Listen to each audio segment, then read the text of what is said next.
29 minutes to 8, no, 9 this time. Welcome back to Sunrise Daily. Well, Mr. Zik Obi joins us now. He's a legal practitioner and he's been in several. He'll tell us about that. Thank you for coming on this morning, first and foremost. Thank you very much. Well, I mean, just getting one complaint just now before you came on, talking about what needs to be done. But you've been in some of this delegates conference. You've seen how some of these things have turned out. Now that we have this conference upon us, in spite of all the complaints, what do you think? Because eventually this is going to hold. It's going to hold, and I think it's a good thing it's holding. We've had this before. In 2005, we had a conference. Lots of issues were discussed, and we came out with what I consider to be very good reports. When you say we, you were part of the conference? Yes, I was part of it. I was a delegate of Anambra State, nominated by the then governor of the state, and out of all them. So I was in a number of committees, the Judicial and Legal Reforms Committee, and also in the report writing committee with the first guest today, Dr. Jega. We were there together, and we came out with a report. Unfortunately, nothing was heard of the reports. You submitted a report? Yeah. We did. And was there any pressure to see that report brought to the fore? Well, what has happened was that the conference started very well. 19 committees worked, and serious work.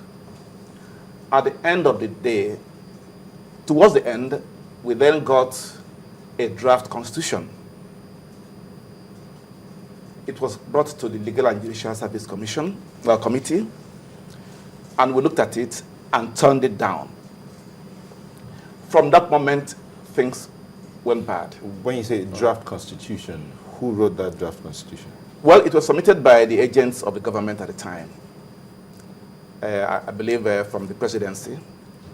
And it contained one major provision about extension of tenure of the president. But that document was turned down by the Judiciary Committee. And from that time on, the government lost interest in the conference. Okay, let's come back towards this conference now that's about to start off. What do you think? To be honest with you, I think that it is a good thing to have the conference, although I believe that the last one did a lot of work, produced good reports, because a lot of work went into it. Now, the way this country runs, it was discarded by the then president, and I do know that the current president at some point called for the reports of the various conferences. Now, most of the issues, or a number of issues, were not sorted out. As you would imagine, federal allocation of funds, very contentious. The form of government, very contentious. The tenure of the governors and the presidency, very contentious. State police or federal police, very contentious. Decisions were really not reached on many of those. Compromises were reached. But those compromises, honestly, would not move us forward. Compromises? Yes. But how do you think this one will work out? Because these issues may likely feature. And we understand that if they can't get a consensus, you should get at least 75% consensus. Where do you see this? I think it's a problem. Oh. I think it's a problem because, let's say when you bring up an issue like allocation of federal funds, what happened at the last time was that when the issue came up, we have 13% derivation. Those from the South insisted on 50% minimum. There were lots of debates, and those from the North came out in full force to oppose it. Part of the problem we face here is that people tend to look at issues from the partisan point of view. Partisan? Yes. Probably, does it favor your part of the country or it doesn't? Does it favor your religion or it doesn't? These are issues that will be surmounted. And that's why when we talk about 75%, on many of the issues, I pray that we get 75%, but it's going to be tough. Because Nigerians still look at many issues based on religious sentiments or sentiments of where you come. Most people from the north then could not envisage a situation where we go back to the pre-1970 situation, where the regions had all that they produced and sent, kept 50% and then sent 20% to the federal. Now, they want us to retain what the military has done. Federal government takes everything since 1970 and then give out to the states what they want to give out. So these issues, some people benefit from that. Others think it is wrong. And a situation like that, I do not know how you're going to solve it. State police, for example, now we're talking about it. I'm happy that views are now geared towards having state police.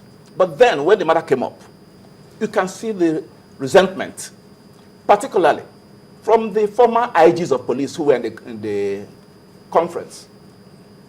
They felt those there don't want to lose power. So these are problems that will keep recurring. And that's why I do hope and pray that there will be a way of getting these things done. You know, since you talked about the fact that at some point in time, this government called for various reports of different committees that have held before this one. Yeah. And one would have imagined that they would have seen how contentious some of these issues were and the way it ended. What do you think they were thinking when they now said, no, you have to get 75% consensus on any of these matters to scale through? Honestly, I believe that the president meant well, or the presidency meant well when it put in 75%. But I think that due to the nature of the matter, of the issues involved, it's going to be tough to get that. It's going to be really tough to get that. Because, in fact, when the reports of the 19 committees came up, another committee of leaders of the delegations were set up to now look into those reports because they were very contentious. At the end of the day, many of the issues were not resolved. Like the resource control, they now decided to set up a specialist committee or a specialized committee to now look into it. But in the meantime, let's increase the allocation from 13 to 17, taking 4% from the federal government as a temporary measure. But again, nothing has happened about that. Then on a few other issues too, nothing was reached. People seem determined. Many people don't want one tenure. We believe that one tenure in the context of Nigerian politics. See, one thing we always forget is that we copied the American system. But we have not matured politically the way those countries have matured. I went to school in the UK. When I did British Constitution, for example, you will find people who have been in political parties right from their student days. They grow up with that party. They continue, they go to university, they come out, they remain in that party, they develop. But here, you don't have that kind of situation. People wake up one day, you go into a political party, and the next day, you're in the National Assembly or you're in a position, and you become a kingmaker. So we need to know that we cannot follow the way things are done in Europe or in the in the US, because we don't have that same maturity yet.